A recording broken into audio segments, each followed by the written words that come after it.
was watching the second episode of the documentary The Princess and the Press, and all of a sudden I realized one thing, that I lost 1 hour of my life. But the silver lining is a fresh insight of how a narcissist can use virtue signaling to put everyone against you. Welcome back, my body language buddies. My name is Jesus Enrique Rosas. I'm the body language guy, and it will be great if you join us by just liking this video, subscribing, and hitting that bell. Let's get down to it. This is one of the greatest weaknesses of narcissists. No matter if they're trying to manipulate one person, one family, or one country, the strategies are basically the same. So once you learn to identify those strategies in any dimension, it makes it way easier to spot them on the other dimensions. And of course, I'm going to talk about Meghan and the royal family, but don't worry, Harry, I will mention you too. Because you don't have to waste 1 hour of your life to understand that one of the underlying messages of this documentary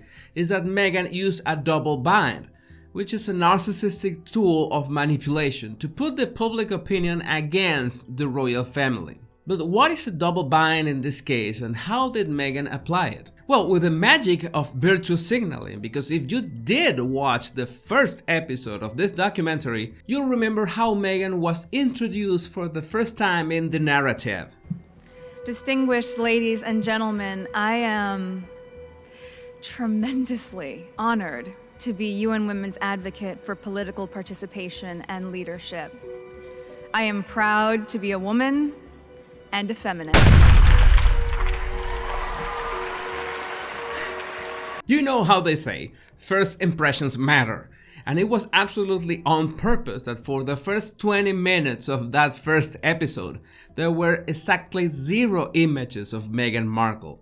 And that first impression of Meghan declaring herself a feminist is important. Because that's the first piece of today's puzzle, virtue signaling, something that was reinforced in this second episode. Try to notice a pattern on the next clip. There's nothing threatening about a woman coming up to the same level. It's our safety in numbers. This is our power and our strength as a team. I want you to know that for me, I am here with you as a mother, as a wife, as a woman of color, and as your sister. This is a very good moment to remember that the subjects of Meghan's activism are really worth encouraging. True feminism, women empowerment, and equality of recognition, rewards, and opportunities. But here's the catch.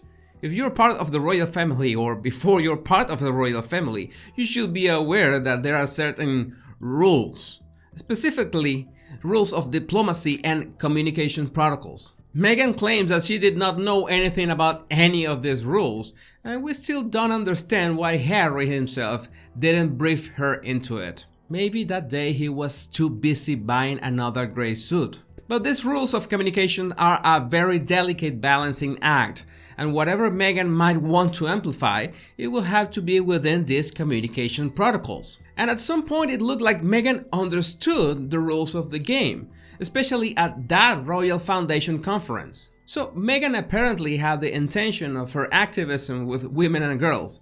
It sounded great and would have the amplification machine of the firm. But here's where the cracks began to show, and this is one of the ways that you can detect a narcissistic personality. On one hand, a person that really wants to do good welcomes that amplification because they know that their message is legit. And for normal persons that want to do good, their message is more important than themselves. The problem is with the term life of service. That's too big of a concept for many people, and that's okay. Not everyone can do this. But what most probably triggered Meghan's personality is that the Sussexes had to play second fiddle to the Cambridges, because this is a team play and you have a hierarchy. Now, this is a very good mental exercise that can help you sort many difficult situations in your life. Anything that happens to you, any of your circumstances can be interpreted in a number of ways. We already have a glimpse of Meghan's personality and can imagine that the Cambridges having more exposure and maybe more resources and, of course, more responsibilities just for William being the heir to the throne, that didn't go well with Meghan. But you know what? There's a second way that Meghan could have thought about this. She could have thought about her situation like, hey, we've got access to a fair amount of the amplification machine, but without the pressure and responsibilities of the Cambridges. You see, it's exactly the same situation but interpreted in two different ways. But even with that hypothetical interpretation that actually benefited the Sussexes and their charity initiatives, Meghan decided that this would not work. And what? Harry, it's not your turn yet. I'll tell you when. Please behave. Somehow, I'd like to think, spontaneously, the narrative of this American heroine, a rebel that did not want to play by the rules, that made herself to be more royal than the royals, began to arise in public opinion. And this anonymous tweet sums it up really well. The UK hates Meghan Markle, not just because she is a woman of color, but she is even more qualified to do the job of royalty than the ones born into it. A self-made millionaire, United Nations ambassador, philanthropist, and actress came in and did better than the ones who have spent their lives doing it. Well, to be fair, everyone loves that kind of stories, and I blame the Karate Kid for that. The story of a boy that trained for a few weeks and defeated the ones that had been doing it for years. How is that a valuable lesson? And how long was Meghan at this again? Yes, I mean, I think that knowing that I've just been here for 3 months, right? Yeah, my point exactly. So Meghan set up the royal family on a double bind.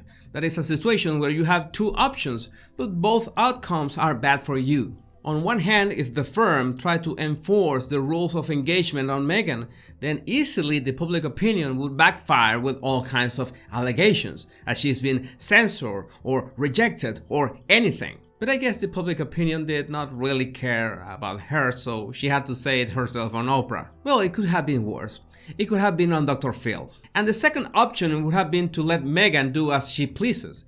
That, of course, was not a real option. But this is something that narcissists do all the time, and in cases like this, they set up themselves as avatars of a higher purpose, but at the same time, their persona is catching a free ride inside that virtuous purpose. Look at how good I am, look at what I stand for. If you try to censor or limit or attack me, you're attacking my message. You are a bigot. And this is the confusion of concepts that this kind of people try to instill on everyone. For example, they say over and over again that they want to save the manatees, but at the same time they act like total arseholes. If you criticize them on their behavior, they will say that you don't want to save the manatees or you have some kind of prejudice against them. That's what they use the virtue signaling for, to disguise and sometimes even justify their behavior towards you and everyone else. On a more personal level, that's why they come up with statements like,